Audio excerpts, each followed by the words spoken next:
Ready? Let's talk about how the original Bitcoin gangsters who built the black market version of Amazon thought they were untouchable, legit mocking the FBI, operating right in plain sight. But like all criminals, they got sloppy. They had no idea that the FBI was working with the smartest computer scientists in the world, building out some of the most advanced crypto tracking software that the world has ever seen. And it was just one sloppy mistake that gave the FBI all the ammunition that they needed to take down the infamous Silk Road. Ready? Let's dive deep.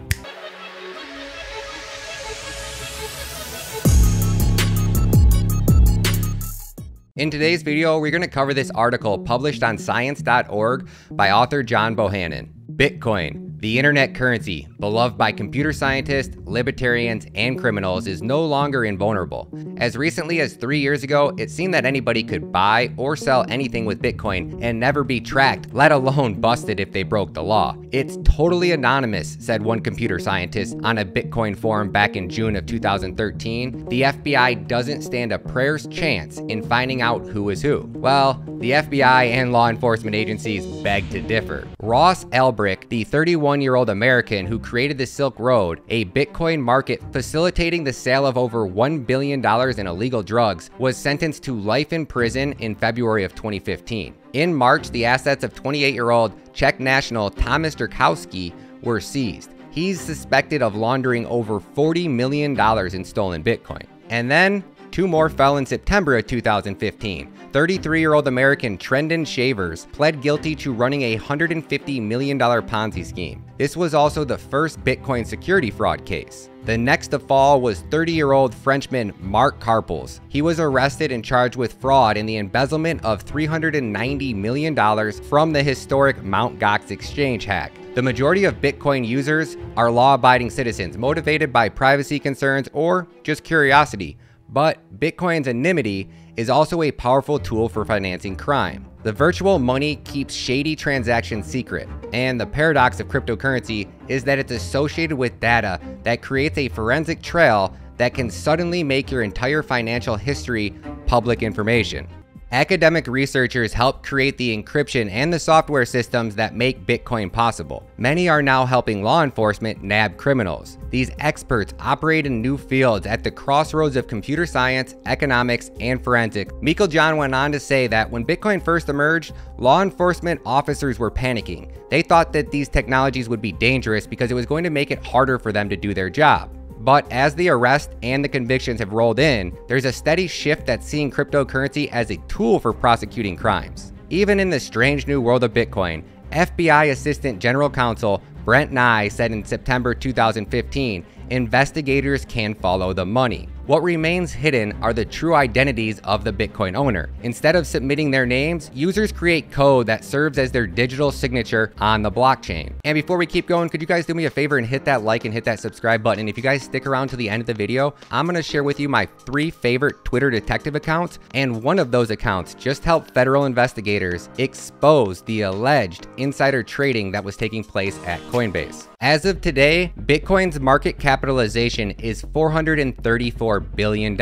This measures the amount of money that's invested into Bitcoin. That money is safe from theft as long as users never reveal their private keys. Your private keys are that long and ideally randomly generated number used to generate a digital signature. But as soon as Bitcoin is spent, the forensic trail begins. By 2013, millions of dollars worth of Bitcoin were being swapped for illegal drugs and stolen identity data on the Silk Road. The Silk Road was like a black market version of Amazon. The Silk Road provided a sophisticated platform for buyers and sellers. It even included a Bitcoin escrow account and a buyer feedback form, and to top it off, they even had a vendor reputation system.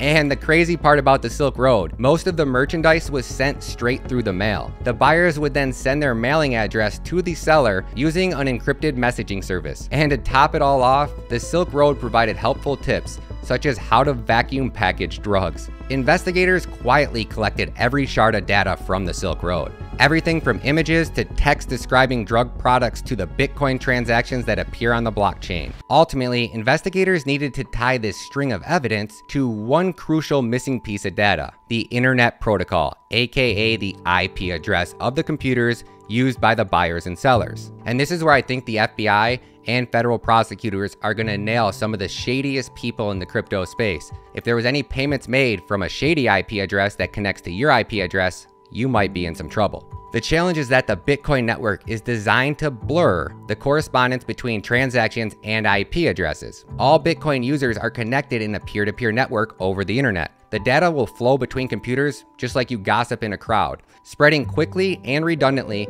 until every single node on the network has that information. And it does so, but the only people who know are the originators who spoke first. And lo and behold, the system works so well that it was carelessness, not the privacy flaws in Bitcoin, that led to the breakthrough in the investigation of the Silk Road. When Ulbricht, the ringleader, was hiring help to expand his operation, he used the same pseudonymous name that he adopted years before to post announcements on an illegal drug decision for him. That single moment and other moments of sloppiness made him a suspect. Once FBI agents tracked his IP address to an internet cafe in San Francisco, California, it was there that they caught him in the act of logging into the Silk Road as an administrator. Other criminals could take solace in the fact that it was a slip-up, and as long as you use Bitcoin carefully, your identity could be protected behind the cryptographic walls. Among the first researchers to find a crack in the wall were husband and wife team Philip and Deanna Koshy. In 2014, they were graduate students at McDaniel's lab at Penn State University. They built their own version of software that buyers and sellers used to take part in the Bitcoin network. It was especially designed to be inefficient, downloading a copy of every single packet of data that was transmitted by computers in the Bitcoin network. We wanted to see everything, said Philip. If the data flowing through the network was perfectly coordinated, with everyone's computer sending and receiving the data as frequently as the rest, well, then it might be impossible to link Bitcoin addresses with the IP address. But there is no top-down coordination of the Bitcoin network, and its flow is far from perfect. It was then that Koshy noticed something unique. A computer sometimes only sent out information about one transaction, meaning that the person at that IP address was the owner of that Bitcoin address. And sometimes a surge in transactions came from a single IP address. And this was probably when the user was actually upgrading his or her Bitcoin client. And it was those transactions that held the key to a whole backlog of their Bitcoin address transactions. It's like unraveling a big ball of string. Once the Koshys isolated some of the addresses, others followed. Ultimately, they were able to map IP addresses to more than 1,000 different Bitcoin addresses. Now, it's very unusual for an academic paper to cause both the New York Times and the US Department of Homeland Security to come calling. It was crazy, said Philip Koshy. Their techniques have not yet appeared in any official record of any criminal case, but the Koshy said that they have observed so-called fake nodes on the Bitcoin network associated with IP addresses in the government data center in Virginia, suggesting that investigators there are hovering up all of the data packets for surveillance purposes as well. The basic idea of a mixing service is to protect the anonymity of the transactions by taking a ton of different people's Bitcoin, putting it all into one pool together, and then it acts like a big shell game. You put in a pile of Bitcoin and you get to take out a different pile of Bitcoin, making it very hard for them to track and say whose Bitcoin is whose. But the forensic trail shows money going in and then it goes cold because it's impossible to know which Bitcoin belongs to whom on the other end. So in principle,